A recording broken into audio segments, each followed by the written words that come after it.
Hey everyone, thanks for joining this week's episode of Circus Time Review Podcast, where this week we're going to be recapping all the movie news of the past week or so. But first, as always, I'd like to introduce the two guests that I have on the show, both returning from previous shows. The first one, she's coming from her YouTube channel, where you can find her movie reviews, her cinema chats as well, and other appearances on other shows. We have Francesca from Cinema Darling channel. Welcome back. Hey y'all, it's Francesca from Simon Darling. I'm so happy to be back. It was really fun last time, and I'm excited to be with you here and Tim. So it's gonna be really dope. I can tell. Dope it will be. Thank you. So yeah, my second guest is Tim. He's coming back from his YouTube channel. We can find his movie reviews, his Blu-ray updates, and of course his stellar music videos. So be sure you check those out. So Tim, thanks for coming back from the late reviews. Welcome. Thank you. I'm so excited to be here. It's nice. This is one of the first things I've done in a while, actually. So there's a lot of great topics. I'm super stoked about it. It's gonna be dope. It's gonna be dope. Dopest dope conversation in a while for everybody. So we're gonna doper than dope. Doper than dope, and I advise no one to do dope while watching this, but it just please while don't. Watching it. Yeah, don't trip acid on us. Wait till after, at least. So we'll just jump right into it. This week, we're going to be discussing movie news that's been going on. Some of you may have heard some things seen on other videos, but some may be news to you as well. So we're just going to jump right into it. The first thing we have is Marvel Captain America Civil War box office. After a $179 million opening weekend, it follows up the second weekend of $77 million, and it's got all kinds of awesome reviews from pretty much everybody around the board. Opposite of Batman v Superman. So, do you think that this one will reach $1 billion before Batman v Superman? And you think that's based off maybe perception of Marvel versus DC, or just people just like the movie better in general? So, Francesca, staying classy, starting first. What do you think?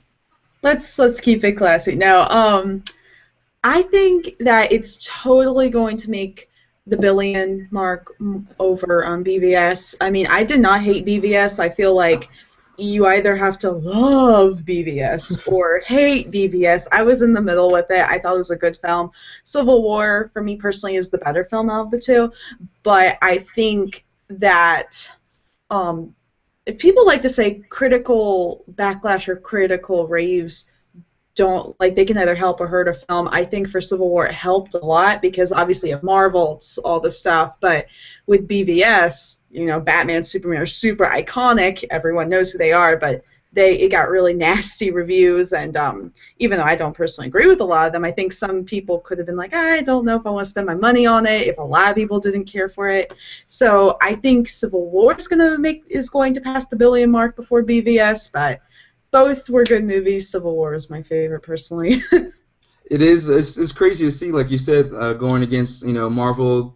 Still having a fan base, but not as maybe big or broad as DC with Batman v Superman, and having positive reviews. So it just goes back to maybe just general reception and maybe helping it out. So I agree. Tim, what do you think? I agree with Francesca.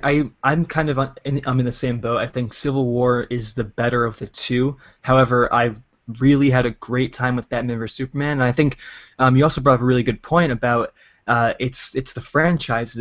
Batman and Superman are two of the biggest known superheroes and loved superheroes. I mean, then you have Civil War, and it's like it's cool, except first people have to understand what Civil War means.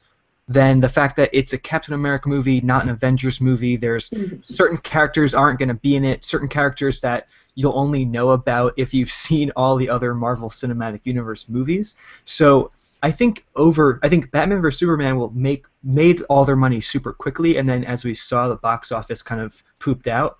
I think that Civil War, it's going to be a slower burn on making that billion, but I think it's going to make more money in the long run because I'm someone who doesn't like Marvel Cinematic Universe movies, and I was literally blown away.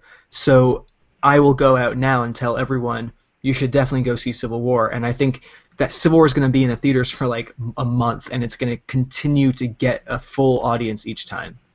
Oh yeah, I agree. And like you said, it's just a building. The reception is like when I saw Batman v Superman, I even told my best friend who we love movies. I'm like, you should probably wait. I don't know. It's like if you really, I was like, if you really like you need to sit and concentrate. And he wasn't about it at the time. So, but with Civil War, I was like, dude, go out and see this. This movie was awesome. I was blown away because I thought I was gonna be blown away. Batman v Superman. I didn't hate it. I was just a little confused coming out of the movie. And so with Civil War though, like you're saying, Tim, people need to realize that there's rights issues. So only certain characters are going to be in these movies. Storylines are going to be changed from what the comics to what the movies are going to adapt to. And so people, it's just the general reception has been a little bit better. And I think, did they release Civil War to like screenings like a month and a half before it came out? So I was hearing a lot of good general positive feedback. I was nervous. I was like, are people just like blanketing this as good, or is it actually good? Whereas Batman v Superman, it was like up until the week before we really started hearing, some screenings of actual fans who loved it, but like until everybody else started seeing it, we started hearing some flaws of the movie. But yeah, I think in the long run, I agree. Civil War is probably going to get $2 billion or more faster. I don't think Batman v Superman is going to make it. I think it's trickling in at like $900 million or so. So I think it is. I mean, it's money. It's not going in our pockets. Why do we care? But in the long run, within the reception of it, it's good that we'll get more movies like that because it shows that they're successful. So I agree. I'm glad that it's still pumping out. I'm really excited. It was a great movie. I advise everybody else to see it if you have not seen it yet. So yeah, that was the first story that we talked about. This next one I want to jump into is Black Panther news. Lupita, when I sent the notes out, I completely butchered her name and spelling, but Lupita Nyongo was in negotiations to join Ryan Coogler's Black Panther. Now we're speculating on what character she could play. There's a couple of rumors. She could play the love interest as Monica Lane or Malika. Both are like trade ambassadors of Wakanda. And there's also the last one, which is Shuri, who is not a love interest, but more Black Panther's half-sister and equal like contender fighter, and she kind of takes over the throne when he leaves. So there's possibilities for her, but the big thing is Lupita Nyong'o is finally getting some screen time as opposed to voiceover work she's gotten since she won her Oscar. So what do you think? Do you think after winning an Oscar and doing a few voiceover gigs, this would be a good choice for her as a first on-screen gig, or do you think maybe she should go some more award contending, stay consistent with that? Tim, what do you think? I will admit that I'm not as familiar with her as other people are. I know that she was in Force Awakens as whatever her name is. Maz Kanata. Yes, but I don't really know much about her skills and her acting chops and stuff like that. But what I find interesting is Oscar-winning actors making their way to Marvel movies, and especially Black Panther. I mean, I think this could be a very grounding movie, like within this universe, and I think the fact that it is done by the director who did Creed and also Fruitvale Station, two movies I haven't seen, but I've heard beyond, I know for a fact they're good. Creed is great. I haven't seen Fruitvale, but yeah. You haven't seen Creed, Tim? I haven't. I was reluctant. Kill you. I was reluctant too, and then I saw it, and I actually cried during the damn movie. So. Oh no, Creed's fantastic. I get you. I know this is more about Lupita Nyong'o, but the fact that it's her getting teamed up with the guy who did Creed, it sounds like a very good combination that I think will work. So it's really vague answer, but it sounds good to me. No, it's fine. Like you said, it's good to see. It's a thing like Oscar winners going to Marvel, where it's kind of like with TV actors back in the day going to TV. It was like, why would you be doing that? It's kind of like a step backwards. Where now it's like a step forward. They're like, I'm going to get more fans by doing this, or I'm getting my career revitalized by getting in this. Robert Redford and like some other characters like that. What do you think, Francesca? Okay, so I haven't seen 12 Years a Slave, which she won for. I just don't know if I could bring myself to watch it. I hear it's really depressing, but I think she's a class act. I think how you think of Audrey Hepburn and how she was that icon of the time. I think she's going to become the female actress of that kind of that glamour icon for this time. I feel like I'm predicting that, and I really liked her in her voiceover work from Jungle Book and also The Force Awakens, and she is a good actress. I mean, apparently she studied at Yale for acting, and I'm like, whoa, you know what you're doing. But I really am excited for Black Panther, especially after Civil War, with getting to be introduced to him. And, you know, also Michael B. Jordan is officially on board for Black Panther, which is great. And I think that they're getting really good actors and actresses for this film. And I think she would be great at this, you know, because she's very classy and, you know, she's also a great actress. So I think it's a great idea. Yeah, I agree. I did see some part. I didn't see the whole 12 Years a Slave as well, but I did see like one of her main scenes. I guess the one that like they showed at the Oscars and stuff. Yeah. And that scene as well. Like I still think about that scene sometimes. It was so like emotional that I'm like, okay, yeah. And I think it's more like it falls into that like stigma of Hollywood. Like she's not only a black actress, but like her skin pigment is really dark, so it's not a leading actress type of role. Like I guess that has been common, which would be nice if they break that mold. But she's been getting. They say that might be the reason she's been getting voiceover work and not maybe the leading roles or even on screen after winning the Oscar. But I'm glad that she's a part of this as well as Ryan Coogler and like you said Michael B. Jordan, because at first when I heard about Black Panther when they announced the whole lineup, I'm like, Black Panther, who the hell is that? Why the guy looks like a knockoff Batman? I don't care. But after seeing Civil War, I'm like, please, can we get that movie now? Yes. So I'm excited to see that movie with Ryan Coogler. And like you said, moving on to the next thing, we had Michael B. Jordan was, of course, in talks, or I guess you said joining Black Panther. And so now they're talking about some things that he might be playing. It could be like the villain of the movie. I'm not sure who it would be. I don't know who Black Panther's villain is in the comics, but I think that's going to be the role. And of course, coming from Ryan Coogler, Propel, and Creed, I mean, he knocked it out in Creed, so I'm excited to see him in. Fran, you started off with him. What do you think with Michael B. Jordan and Black Panther? Okay, so I will have to admit, I still haven't seen Fruitvale Station. It's on my Netflix watch list. I'm going to watch it eventually. I just hope Netflix doesn't take it off the minute I decide to watch it. That's my life. But I did see Creed, and I haven't seen Fan Four Stick yet, so I can't judge him on that. But do yourself a favor. Okay. I mean, it's on HBO now, so I'm low-key thinking about it, but maybe. but yeah, no, he was great in Creed. I loved him as the main character. He was very likable. You wanted to root for him. Him as a villain would be very interesting. I think he's got the acting chops to do it, and he's got really good charisma as an actor, and I think he's great. So I am really excited to see what he's going to play in Black Panther. Yeah, Fantastic Four, I mean, he was not the highlight, but he wasn't the worst part about it, so I can't knock him on that. But yeah, everything else I've seen him in, Creed, and I think he was in The Wire as well, so I was like, yeah, he's done pretty well. He's consistent. At first I thought, like, he just came out of nowhere, but he's worked his way up, so I'm glad to see him. Tim, what do you think? Terrible. I've only seen him in Fanforstic. But, I actually didn't mind him in that either, but I think it would be nice to see him be a villain, simply just because when you have an actor, or in general, you start to look at all their roles, and you don't want to get typecast as you don't want to be like the strong teenager who's always making wisecracks. I think it would be smart for him at this point in his career, because it's about to peak. I think for him to do something a little unexpected, to be a villain, like. It's kind of like every time you think of Robert De Niro, it's like, well, he's the gangster character, and he's done some other stuff, but I think Michael B. Jordan, he's got a lot of fans behind him, and I think it's time for him to do a villain. I think it's a cool thing too, because it's kind of like the Jesse Eisenberg age, so maybe to have like a younger villain could be a smart decision. Yeah, and like you said, I'm excited to see him do a little bit variance, because he's not getting himself typecast as a hero or as the boxer guy or like just anything. He's jumped around, so it's good that this variance is going to keep him from being that typecast that some people have fallen into. So that was the news about Michael B. Jordan and Black Panther and Lupita Nyongo. I'm going to be saying that name incorrectly forever, but I'm moving on to the next one. It took me 7 years to get her name right. Yeah. It's okay. What was it? Ejiofor, Chiwetel Ejiofor is the other one. That's another tongue twister. Or that guy Digimon. His name too. That sounds like a Pokemon character.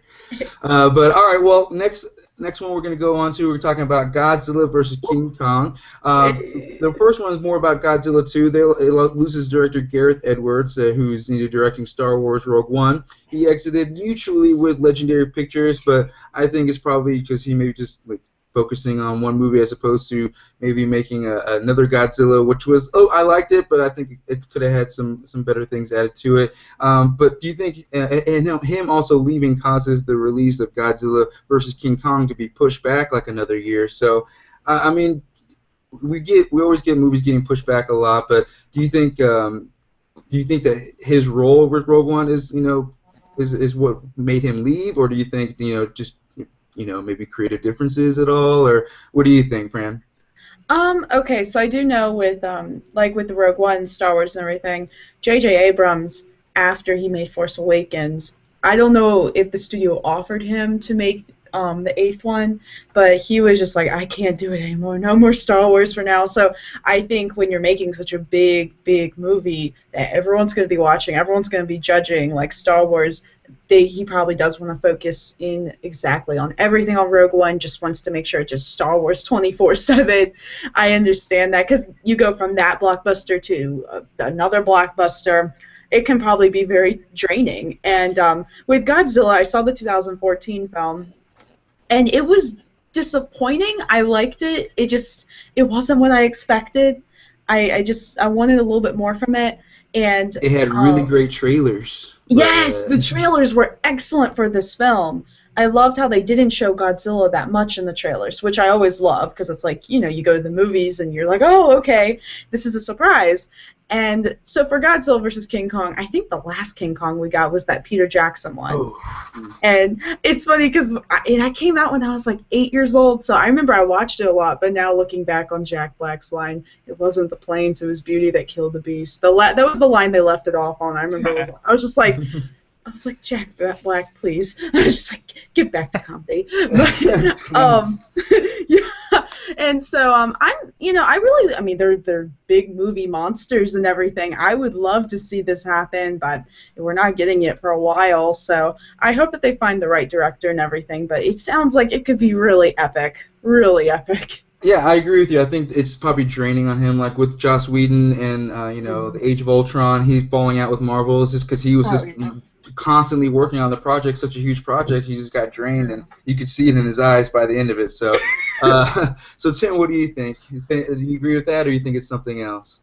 Gareth Edwards is an interesting case because his backlog of movies isn't very big. He did Monsters, and then he did Godzilla, and then he's now getting Rogue One. And I think that's a lot of pressure, and a lot happened really fast. And I actually felt the same way as you, Francesca, about Godzilla when I first saw it. And then I bought it, and then I watched it 2 times again after that, and every time I watch it, it grows on me. It's definitely a slower burn type of monster movie, but what I like about it is it isn't so intense. It wasn't like non-stop Godzilla fucking up the city. It was like you really had to watch the entire film, and then that payoff at the end was really cool. And what I'm afraid of, why I'm glad Gareth Edwards kind of dropped out to do Godzilla 2, is because, I mean, Godzilla 2 could have been the same way. It could have been a nice slow burn, but ultimately there's none of that build-up to Godzilla anymore. We all know who he is, and so that means we're going to jump right into Godzilla action. And that movie also was confirmed to have, I think, 3 Godzilla villains in it. Like, it was going to be insane. So now that he's out of that, give it to some other director, make it like it's going to end up like Star Trek 3, where it might be like a ugly sister of it. And then Godzilla vs. King Kong sounds like a really overzealous type of movie with just too much going on. So I think it's smart that he dropped out. I think Rogue One looks beautiful. It does. And it looks like it will feel like Godzilla. So hopefully he keeps going in this nice slow burn direction, because he's got a vision, and I think he's smart. Yeah, I agree too. Like you said, maybe it's just the passion. It's like, well, I don't want to get into a movie where it's just now it's just going to be fluff or popcorn. When I was wanting to Oh make yeah. more of an emotional type of movie to build up. So yeah, and I had a fever the whole time watching that Godzilla, and that fever Mm. was more Bryan Cranston. I wanted more Bryan Cranston in that movie, and I think everybody else did too. So when he died, I was like, really? This is what's happening? So yeah, we'll see how it turns out. We won't see the movie for a couple more years, so we'll see. But moving on to our next topic is Fantastic Four. Simon Kinberg, the most optimistic person in the world, talking about how he's hinting the sequel is not dead. He said that they knew they made many mistakes and they learned from those and won't repeat those in the sequel. So. And he loves the full cast. There's nothing wrong with the cast. It was just probably the director or all the meddling that happened in the background. But do you think Simon Kinberg is delusional, or do you think there's a chance for this Fantastic Four sequel to even be, in pre-production? What do you think, Tim? I'm all ears. If since we're never gonna get the director's cut of Fanforstic, which I still would love to see, I think this guy is right to be optimistic. I think if you even if you've read like 3 comic books, you've seen that the Fantastic Four are pivotal pieces in like most every storyline somehow. So I really would love to see this become a normal thing. I have no idea what this guy's done in his past, but I'm on his side. I would love to see another one. I think the cast is fine. I think they could do what they did where, when we first saw Oscar Isaac as Apocalypse in that Entertainment Weekly photo, they ended up changing him based on the fans' comments. I think they should take some fans' comments and remodel the cast the way they look a little bit and kind of just never address it, but just be like, yeah, we did it. So I'm all ears. I would love to see it. Yeah, I think so too. I think maybe they'll take the advice but not acknowledge it because then everybody start pouring in their advice. But you do have to give in to some of fans' reactions because you're not going to make everybody happy, but you got to try and make some people happy. So Francesca, what do you think? I'm assuming from what I remember, Fantastic Fanforstic, it wasn't a huge box office success because of that negative backlash and everything.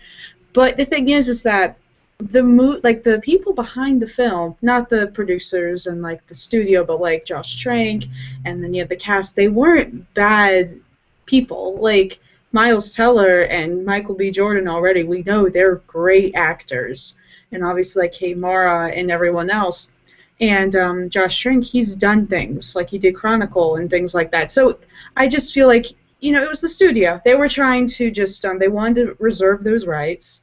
And they were like, oh my gosh, like I have to, get these rights all done. So they just wanted something that they thought the audience would like. And sadly, it just didn't work out. But, if they have money to dish out on the sequel, and, I would hope and pray that they would listen and they would learn from their mistakes. Maybe just tell the studio to back off, be like, listen, we know what we're doing. And maybe for the studio they realize they're like, oh, this is why we screwed up because it's like, oh wait, it was probably going to be okay. And so I just hope that if they do make a sequel, it's way better than what Fanforstic was. Apparently, I'm really curious in seeing it. Not gonna lie, because apparently it's a train wreck. So yeah, that's what I would say. And it's interesting, like you both have brought up. It's like it's been a lot of meddling, and the directors have had but like Zack Snyder and Josh Trank have said, there's a longer version that has gotten cut down due to certain reasons. The studio wants more screenings in the movie, so I have to cut out a full hour of the movie. When you cut out an hour of a movie, just like in Batman v Superman, you see where those cuts are. Oh, very like, choppy. oh man, this is all over the place. So like even the first time I was like, man, they really did cut out a lot. So yeah, it's kind of something with studio meddling has helped in the past, but in some of the movies we've seen with the Fantastic Four and with Batman v Superman, it doesn't really help out. But we'll see. I mean, this is the same studio who made Deadpool, so let's see if we get the same marketing team and just have them make the movie. Shit. Oh, that would be great. So yeah, so we'll see. That's in time. It's rumors right now, so nothing's really been confirmed. But Simon Kinberg will never let this story die until it's actually dead. So we'll see. But moving on to the next one, we have some confirmation on Old Man Logan, the next Wolverine movie with Hugh Jackman. So basically, this one is going to be the rated R version. This is going to be the Hugh Jackson's swan song out of the X-Men universe. So do you think they're going after the Deadpool trend, or do you think Wolverine is just ripe for a rated R, type of setting? I believe he is, but what do you guys think? Francesca, what do you think? Okay, so I don't know about y'all. I can't get enough of Deadpool. I love this marketing. I've always loved the hero, and I loved the movie. And the reason is because it was R. I'm not trying to sound rude in that, but I think it's okay to have rated R superhero films. I haven't seen a lot of them, but the ones I have seen, it's just more gritty, it's more realistic, and I think with Wolverine, that's a great hero to have in an R-rated film, and I'm very happy that, a film like Deadpool, I think it's been able to help studios realize, oh, we can have an R-rated superhero film, and it's still going to make a ton of money. Mm-hmm. And that's the nice thing, because I understand with rated R films, you don't have children seeing it, so it's like, oh my gosh, we're not going to have a lot of families seeing it, so they think only adults. Well, and so I get that, but I'm happy that, they also can see adults go to the movies. It's not just kids, and I would love to see this Wolverine film in a rated R setting. I would love to see that for sure.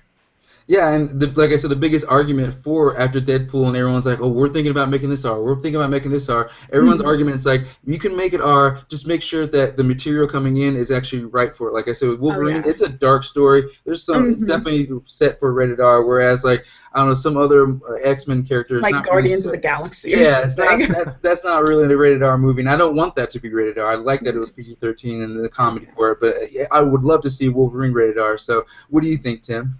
I was actually, when you sent me the topics, this is one that I've heard of Old Man Logan, but I never really read up on it. So I did a little research, read little articles, and Old Man Logan is actually, it sounds awesome, by the way. It really does. It's basically like the Dark Knight Returns type of thing, where in I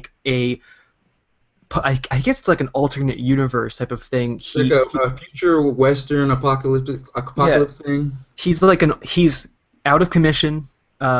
Wolverine's done being Wolverine, and then he's got to come back and be Wolverine again. And the one thing I did notice, though, was that there's all these different characters that are owned by different companies. So it's going to be interesting to see what type of liberties they take. Maybe they can do what Deadpool ended up doing, where maybe I don't know if it's supposed to be a funny movie, but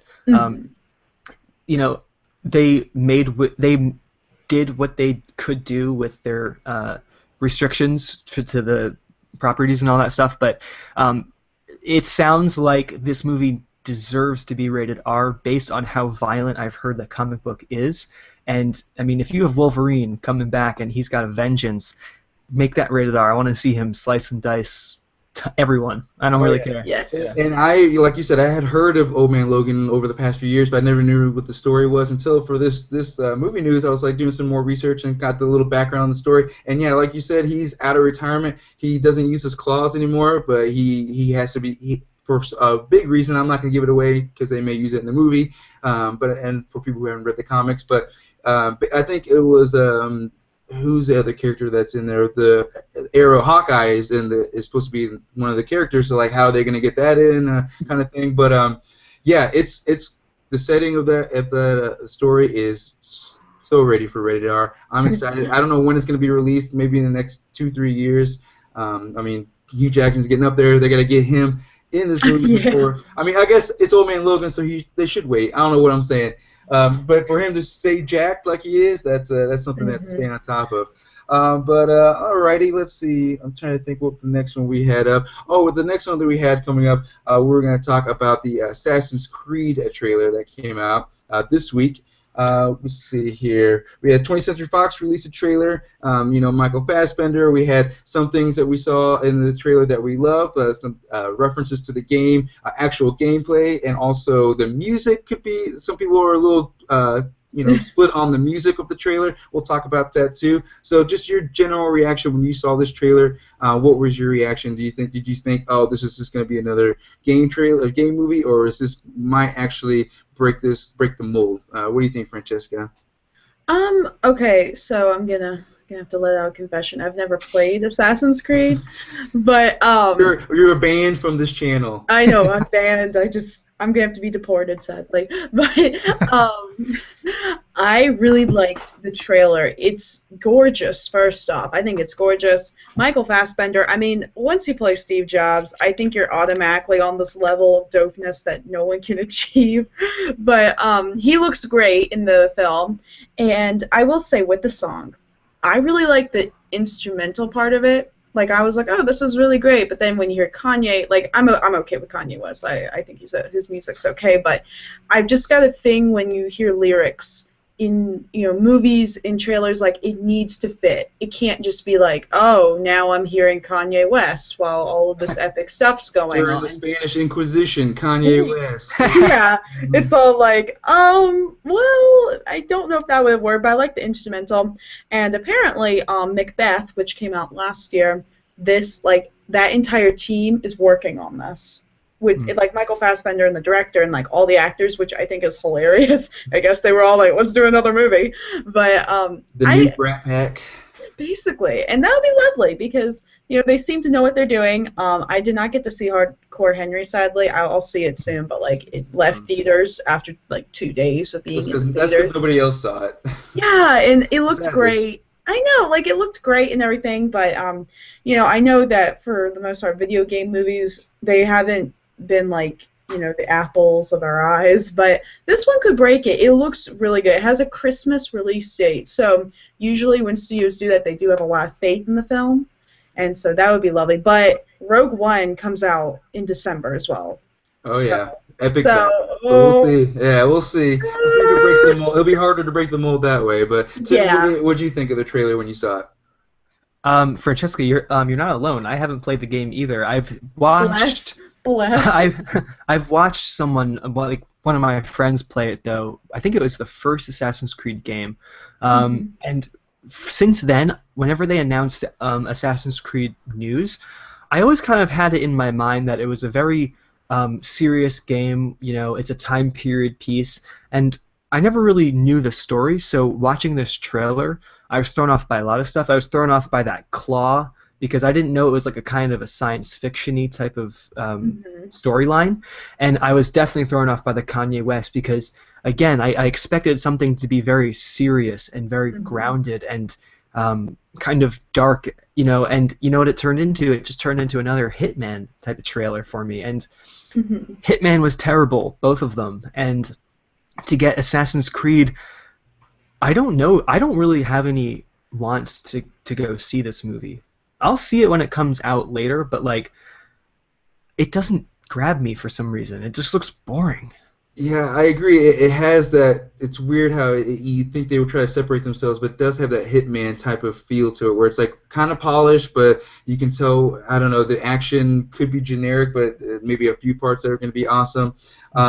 The music to me, yeah, the Kanye, the beat was okay, but as soon as Kanye started rapping, I was like, I could have played anything else. And like you guys, I've only played Assassin's Creed a little bit, so we're kind of in the same boat. And only that, and one of my best friends played it a lot when we lived together, and so that's how I knew the history, that it was actually he was in the future and sent back to his ancestors. That's the only reason I knew. But like to the general audience, that could be confusing as hell. It's like, wait, I thought this game was only set in like whatever, like the Spanish Inquisition or wherever he was in the game. So yeah, they try to explain it in the front of the trailer, but I don't know. I think there maybe the first reaction is like, I can't wait to see the fan trailers that has a different music to it because I hate this already.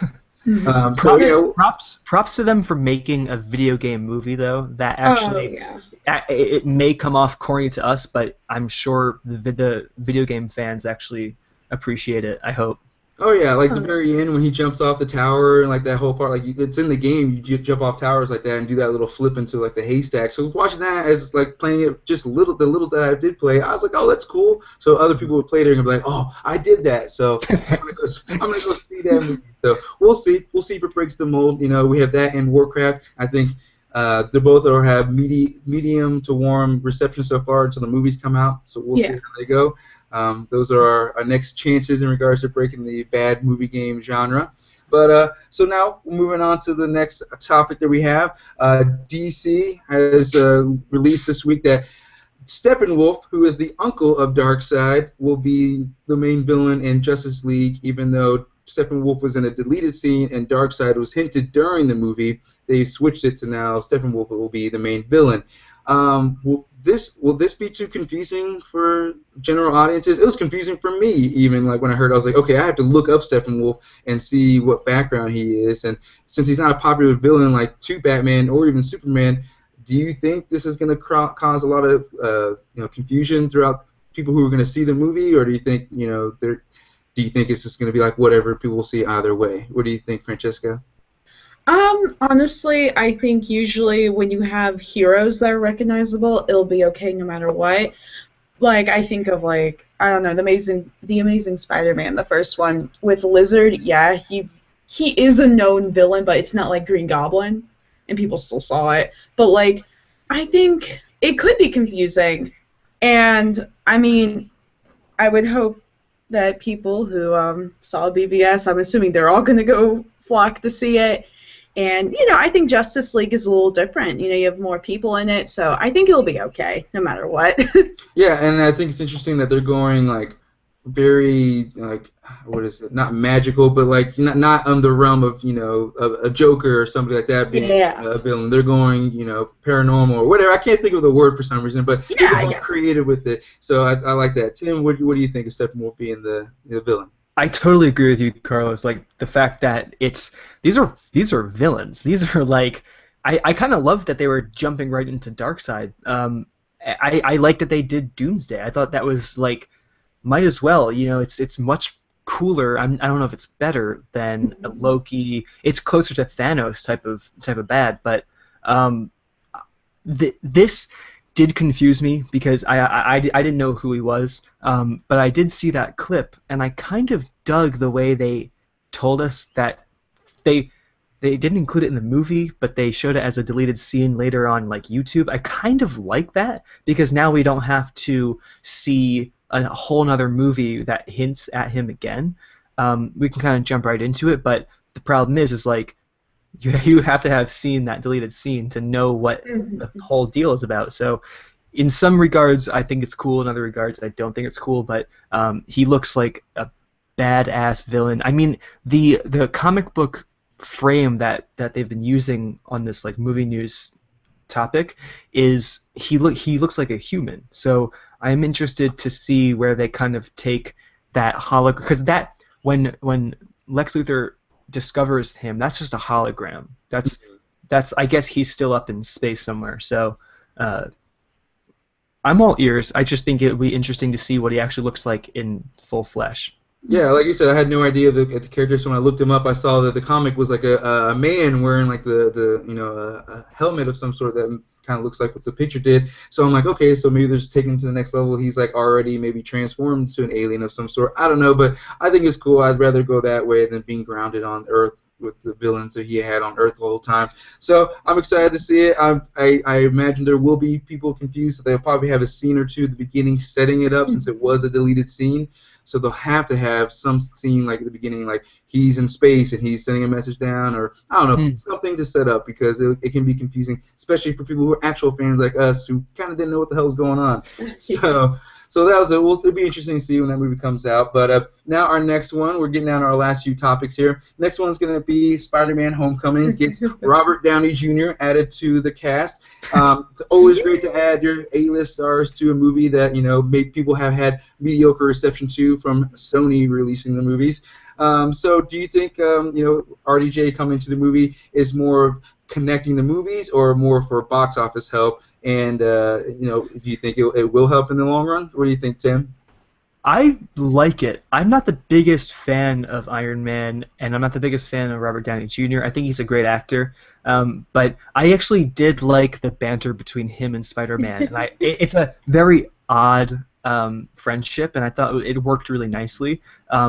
So, and I don't really want to like talk about spoilers, but this kind of is a spoiler. I mean, It you know, is. to say that Robert Downey Jr. is going to be in the Spider-Man movie, but still very, very cool. I just hope that he's a minor part and not a major part, because I don't want it to be Iron Man featuring Spider-Man and Robert Downey Jr. I don't want them to rely on the fact that like his stature, you know.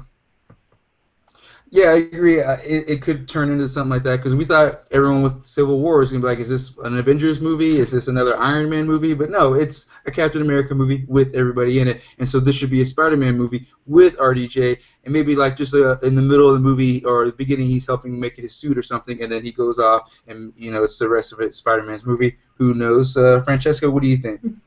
Well, I absolutely loved every scene with RDJ and Tom Holland in Civil War. I love Tom Holland as Spider-Man. This kid has got it. I was scared because he, like, when we got, I know this isn't about RDJ, but like I was scared. I was like, oh, I don't know about this kid. Because, we've seen Tobey Maguire, we've seen Andrew Garfield. I was like, oh, I am a little unsure, but when I saw the film, it all melted away. He's got so much charisma, and I think, like, I know what Tim was saying, like, you don't want it to be the Iron Man show, and I totally get that because everyone knows Robert Downey Jr. is Iron Man.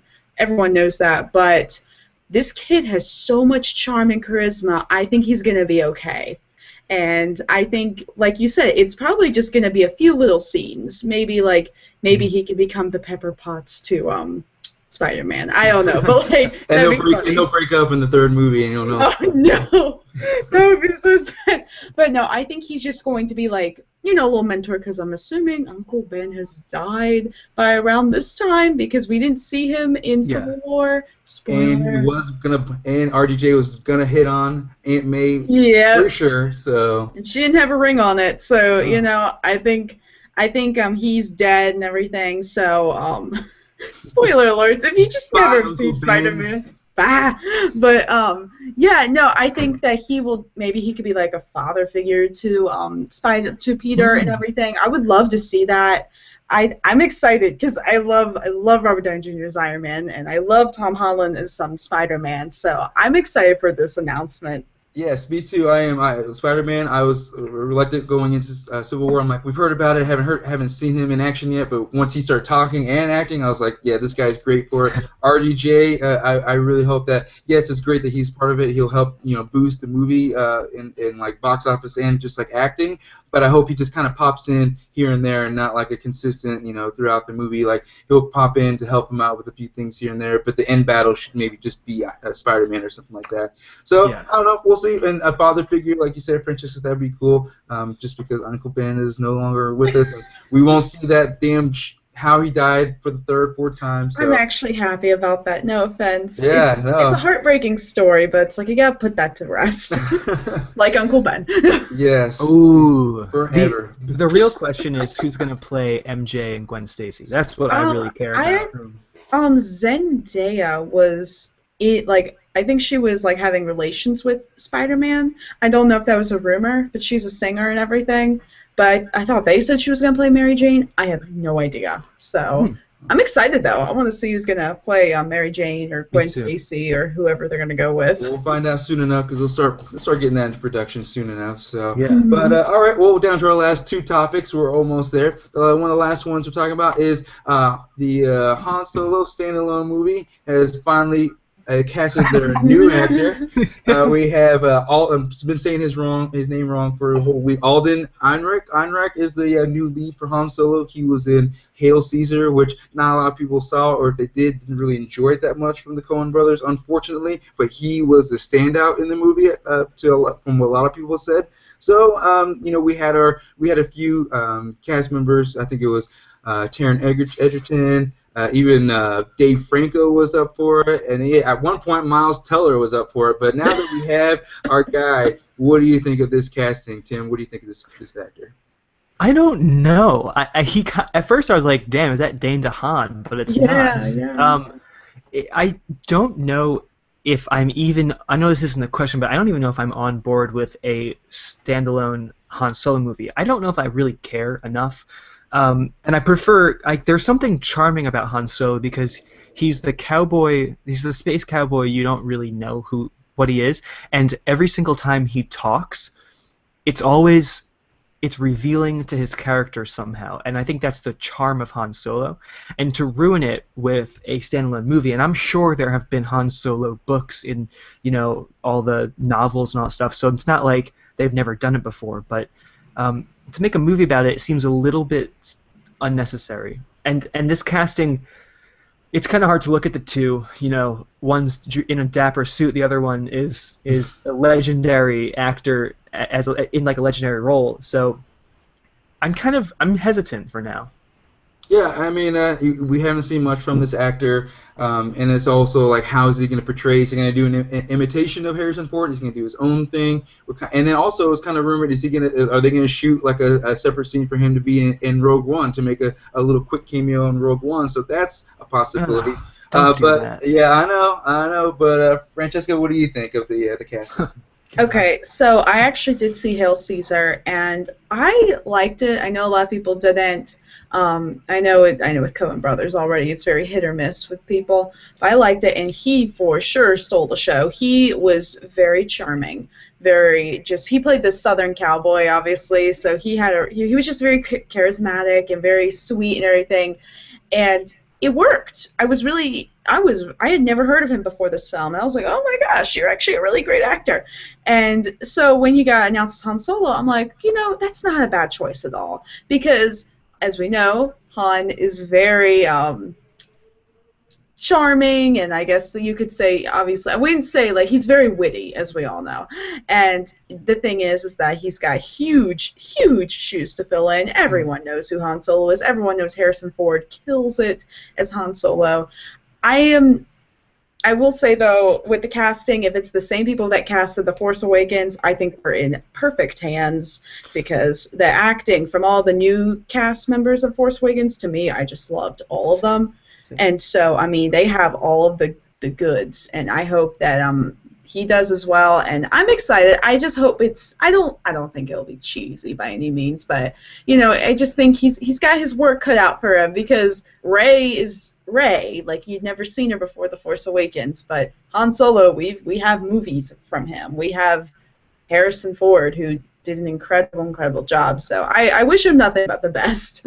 Yeah, and in regards to the casting, like you were talking about, I guess George Lucas, selected him. Like, he's like, this is the guy I want to play Han Solo. So you can take that with a grain of salt, whether you like it or hate it. George. Yeah. So those who, it's a split on that. Like, he did what? So, yeah, George Lucas apparently gave his approval on this actor. So if he thinks that he personified Han Solo the best, then maybe he is. We'll see. Or maybe it could just be a Mace Windu monotone acting, for all we know. So I want a director.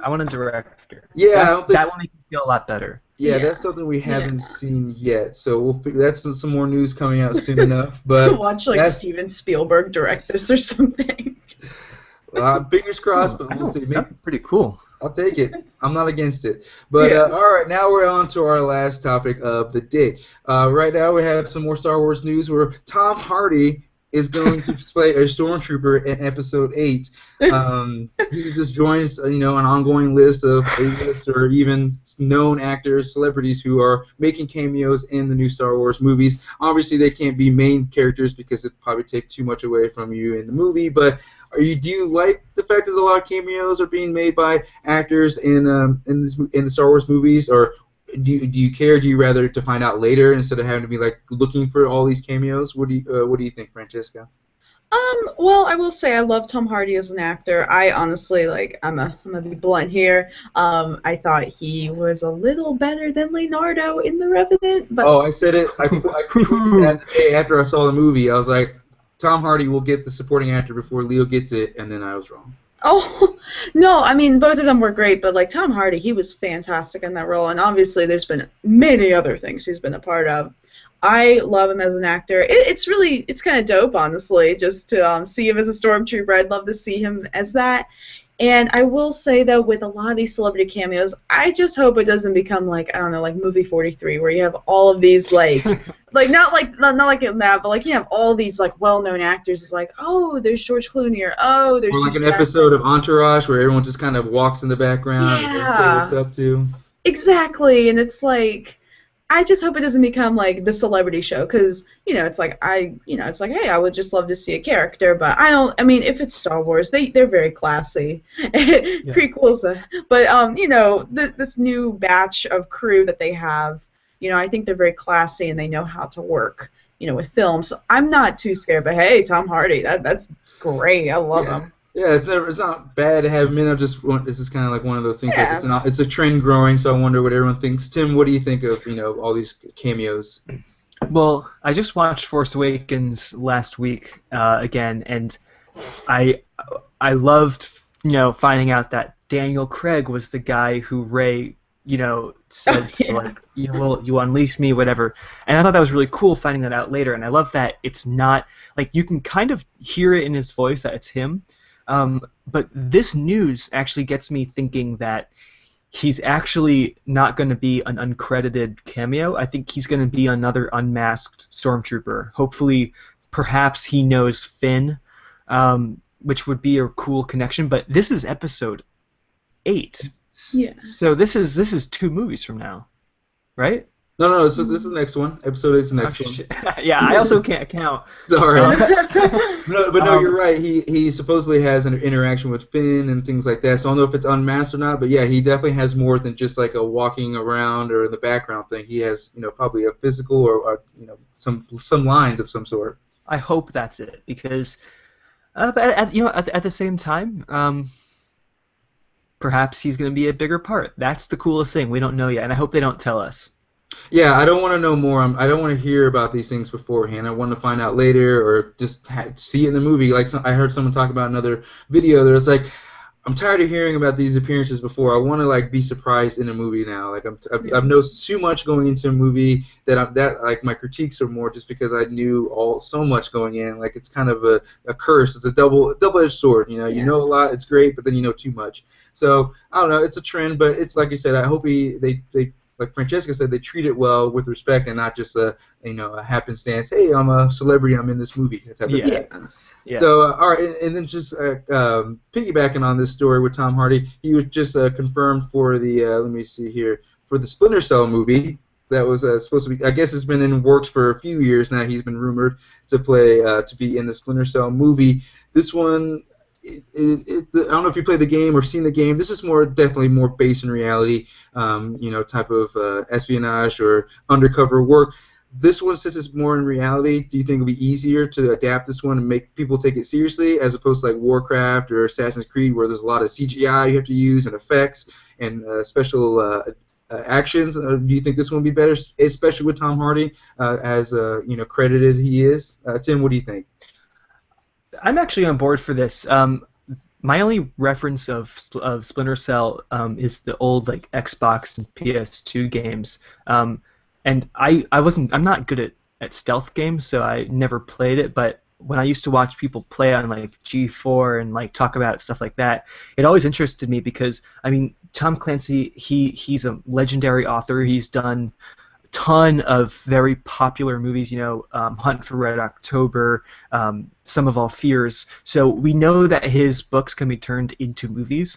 He's kind of like the other Stephen King, but not horror. So I'm definitely on board with this. I think Tom Hardy, definitely, it's a great cast. And I think it's time that we get a stealthy movie that has a lot of...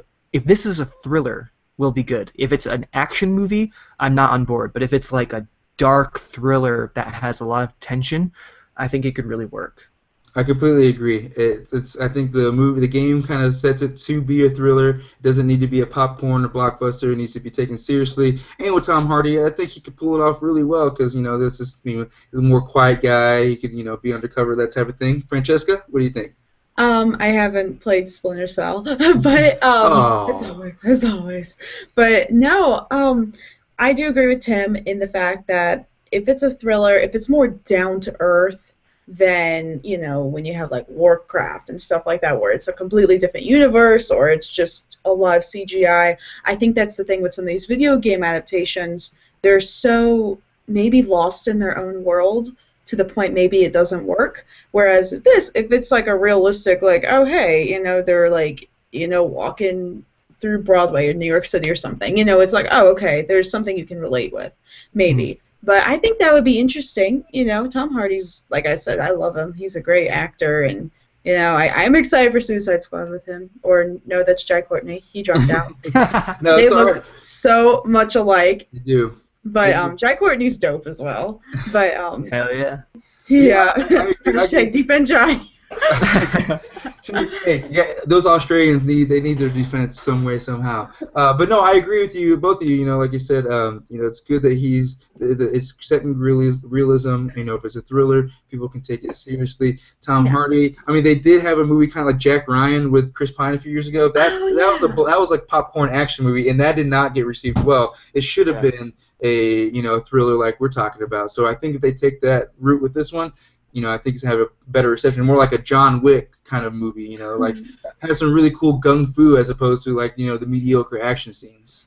Yeah, I'd like to see definitely something a lot more like artistic, and also like all they need to do is just make the last 20 minutes of Zero Dark 30 and we're good. Yes. Just yes, make yes, the movie like that. Dead silent, no hacker music in the background. Just like just give the me action. Yeah. I agree. So yeah, we're in agreement. This movie, it has great potential with the settings, the acting, and when we find out the directing and all that in come time, we'll see how it goes. But that was the last topic I have, unless you guys have anything else you want to bring up before we go off for the day. Anybody? Bueller. All right, nobody. Well, yeah. So that was everything I had for today. We didn't get to everything. Left off the Goosebumps one. The director, it wasn't as important as I thought it was. So sorry, Goosebumps director Rob Letterman. So yeah, what was I gonna say? Oh, before we take off, of course, I want everyone thank everybody for watching the show today, and I want my guests to show everybody where, or say everybody where they can find them. So Francesca, where can everybody find you? Y'all can find me at Cinema Darling on YouTube, Twitter, Instagram, and Letterboxd. I have to think of all my social media stuff. But yes, basically, I'm one of those who I just use like Cinema Darling for all my social media stuff. And yes, you can find me there. I am posting videos as much as I can, and I know I'm late on my Civil War review. I will be putting it out soon, and I'm really excited. I know the clock is ticking, and so I gotta get that thing out. But thank you so much for letting me come on, Carlos, and it was very, very fun, and of course getting to talk to Tim and just being able to hang out with y'all. It was very, very dope. As always, a pleasure. Thanks again. So yeah, everyone go check out her channel and her upcoming Civil War. When that comes out, she'll let us know. And Tim, where can everyone find you? You guys can find me on YouTube at Late Reviews, youtube.com/latereviews1, and then you can find me on Twitter and Instagram just at The Late Reviews. So definitely, connect with me. And I just want to say thank you, Carlos, as well. This has been a lot of fun, a lot of great things we have to look forward to. So. Oh yeah, that's I was thinking the same thing going through these topics. I'm like, we have a lot coming up on our plates to watch. Yeah, and we thought 2016 was going to be a cool year. Exactly. We only have more to look forward to. Exactly. So thank you. Yeah, it was a pleasure having both of you on, and of course with me, you can find me at Circus of Time Review on YouTube and Twitter. My upcoming projects, we'll keep doing the podcast. I have now bios about some actors from the past. The first one was Rick Moranis, Steve Zahn, and we did Jim Varney, which is Ernest P. Worrell, was the last one we did. So we'll be doing another one coming up next few days, but go check out those bios on my channel right now. But other than that, like I said, I want to thank everybody for tuning in today. I want to thank my guests for coming on in the morning, on a Saturday morning. Hope everybody's cereal didn't get soggy. So, as always, thanks and be excellent to each other. See you guys later. Classy.